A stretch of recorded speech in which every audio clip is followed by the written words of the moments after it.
What if I told you your favorite superhero might not be the real one? There's another version of Spider-Man, another Iron Man, and another Doctor Strange. One that's evil, broken, and far more powerful. The multiverse isn't just a cool concept in movies anymore. It's the biggest game changer in the superhero world, and it changes everything you thought you knew. Stick around, because by the end of this video, you'll see why the multiverse is not just a twist. It's a total rewrite of the superhero rulebook. Let's break it down. Imagine waking up one day and realizing there are infinite versions of you out there. One's a doctor, one's a criminal, one's living on Mars with superpowers. That's the multiverse in a nutshell.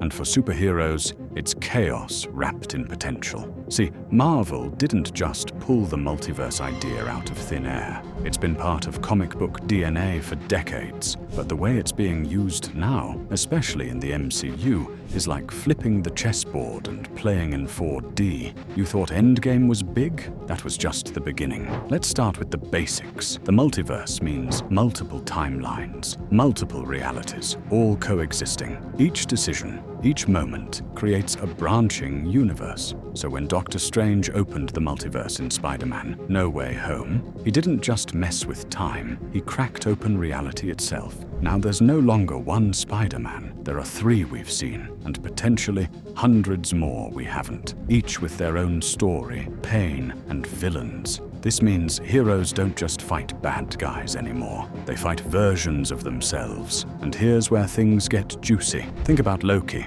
In the TVA, we saw that every variant is technically a different version of a character, sometimes male, female, alligator, or even a robot. Each one has different motivations. One Loki might want power, another just wants love, another wants to burn the timeline down. Suddenly, morality becomes fluid. Who's the real hero? Who gets to be the main character? The multiverse turns identity into a puzzle. And now let's talk about power. Traditionally, characters had a ceiling. Captain America had his shield, Iron Man had his tech. But with the multiverse, there's always someone more powerful or more dangerous. Take Doctor Strange in the multiverse of madness. We saw a corrupted Strange who used dark magic to try and fix everything and lost his mind doing it. That's not just scary, that's the warning. The multiverse opens the door to what if gone wrong. Imagine a universe where Hulk never turned good, or where Tony Stark was never rescued from the cave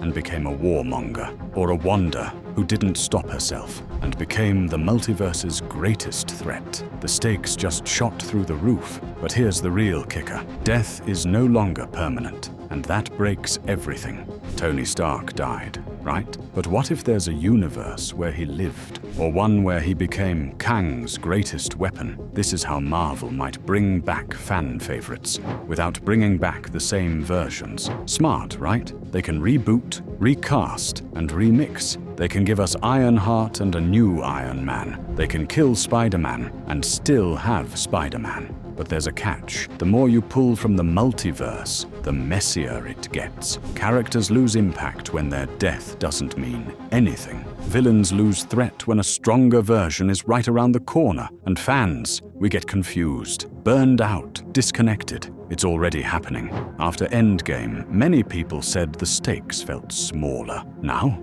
it's the opposite problem. Too many stakes, too many characters, too many timelines. And that brings us to the problem. How do you care about one hero when there are infinite? This is the MCU's biggest challenge right now, making one story matter in a sea of infinite versions. In Everything Everywhere All at Once, yeah, not Marvel, but a masterclass in multiverse storytelling, they nailed it. With all the madness, the story focused on one mum, one daughter, one relationship.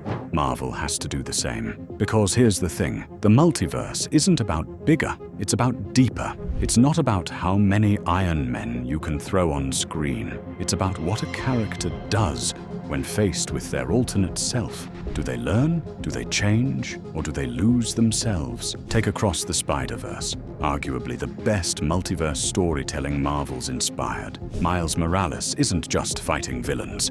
He's fighting fate, a fate he's told he must accept. That's the heart of the multiverse. It gives characters mirrors, sometimes flattering, sometimes horrifying. The real drama? Seeing if they can survive the reflection. Let's talk bigger picture. The multiverse also changes how we, as fans, experience stories. Used to be, if you didn't like a movie, tough luck, that was canon. Now, don't like the Marvels. Cool, that's Universe 838. In our universe, the Avengers are still assembled. It creates flexibility, freedom, but also fragmentation. The shared universe that Marvel built its empire on, it's becoming an empire of universes. So now, Marvel has to re-earn our investment, not just with flashy cameos or multiversal battles, but with real character arcs. Because what made Iron Man powerful wasn't his suit, it was his sacrifice, his growth. What made Cap special wasn't his shield, it was his choices. The multiverse only works if it makes those core stories richer, not just louder.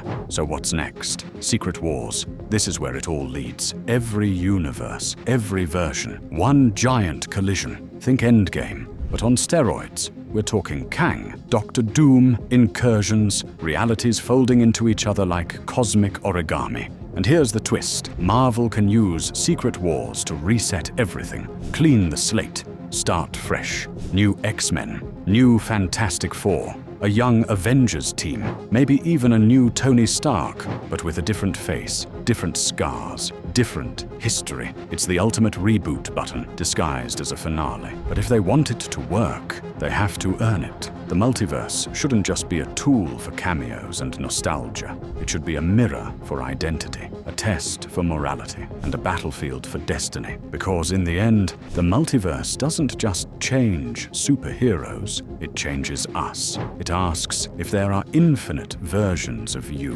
which one do you choose to be?